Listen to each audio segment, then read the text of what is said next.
Hello everyone, welcome back to my another new food video. আজকে আমি আপনাদের সাথে শেয়ার করব কাঁচা আমের পায়েস। তো এই জন্য প্রথমে আমি এখানে নিয়ে নিয়েছি 2টা কাঁচা আম। আমি আমগুলোকে ভালোভাবে ধুয়ে নিয়েছি। এখন আমি আমগুলোকে বোটা কেটে এরপর পিল করে নিব।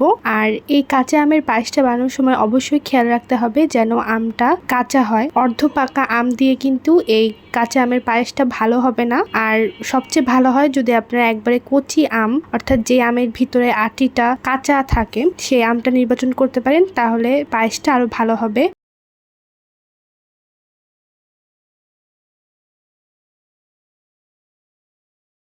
আমগুলো আমার পিল করা হয়ে গিয়েছে। এখন আমি এগুলাকে গ্রেটারের সাহায্যে গ্রেট করে নিব। আর গ্রেট করার সময় অবশ্যই গ্রেটারের যেই সাইডটা দিয়ে আমের কুচিগুলো ছোট ছোট করে বের হবে সেই সাইডেই গ্রেট করে নিতে হবে। আর এখানে আমের কুচিটা একবারে মিহি হওয়ার কারণ হচ্ছে একটাই, আমের পায়েস করার সময় এই আমের কুচিটা যত মিহি হবে আমের পায়েসটা খেতে কিন্তু ততই ভালো লাগবে। এই জন্য আপনারা অবশ্যই গ্রেটারের যেই পাশ দিয়ে আমের কুচিটা একবারে মিহি হবে সেই সাইড দিয়েই গ্রেট করে নেবেন। তো আমার সবগুলা আম গ্রেট করা হয়ে গিয়েছে। এখন আমি একটা পাতলা কাপড়ের সাহায্যে এই আমগুলার এক্সট্রা যে রস আছে সেগুলোকে নিংড়ে নিব। আপনাদের অনেকের কাছে মনে হতে পারে এই কাঁচা আমের পায়েসটা বানানোর সময় দুধটা ফেটে যেতে পারে, বা কাঁচা আমের যেহেতু একটা টক টক ভাব আছে এই জন্য পায়েসটা খেতে ভালো লাগবে না। কিন্তু আমি যেভাবে দেখাচ্ছি সেম ভাবে যদি আপনারা বাসায় বানান তাহলে এর যে টক ভাবটা আছে সেটাও থাকবে না, আর দুধও ফাটবে না। এটা খেতে পুরো দুধ লাউয়ের মতো লাগবে। আপনারা যারা অনেকে দুধ লাউ খেয়েছেন তারা এইটা বানানোর পর ওই দুধ লাউয়ের সাথে এটা রিলেট করতে পারবেন।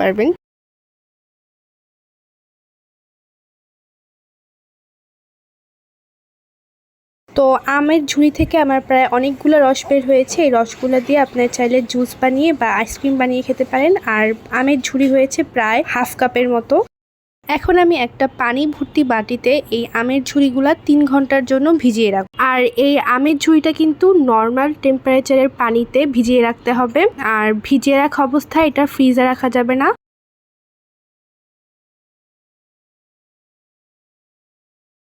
তো 3 ঘন্টা পরে এখন আমি এই আমগুলাকে আবারও একটা নরম পরিষ্কার কাপড়ের সাহায্যে ভালোভাবে নিংড়ে নিব। আর নিংড়ে নেওয়ার সময় অবশ্যই খেয়াল রাখতে হবে যেন ভালোভাবে আমের ঝুড়িটা একবারে পানিমুক্ত হয়ে যায়, এর মধ্যে যেন কোনো এক্সট্রা পানি না থাকে।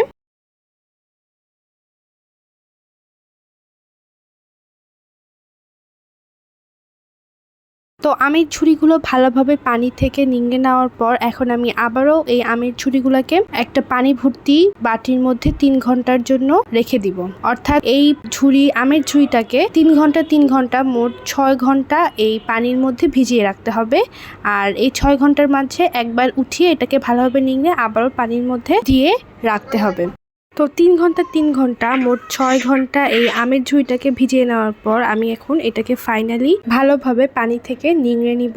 এখন আমি একটা সসপ্যানে প্রায় হাফ কাপের মতো দুধ নিয়ে নিয়েছি। এখন আমি এই দুধটাকে জাল দিয়ে অর্ধেক করে নিব। আর এতে দিয়ে দিব কিছু স্পাইস, যেমন আমি এখানে তেজপাতা আর 4টা লং দিয়েছি। তবে আপনার চেয়ে দারচিনি এলাচও ব্যবহার করতে পারেন, কিন্তু আমার কাছে দুধে লং আর তেজপাতার ফ্লেভারটা বেশি ভালো লাগে তাই আমি 2টা দিলাম। এরপর আমি এখানে দিয়ে দিব স্বাদ মতো চিনি। আমি এখানে 3 টেবিল চামচ চিনি দিয়েছি, আপনারা আপনাদের স্বাদ অনুযায়ী কম বেশি করে নেবেন।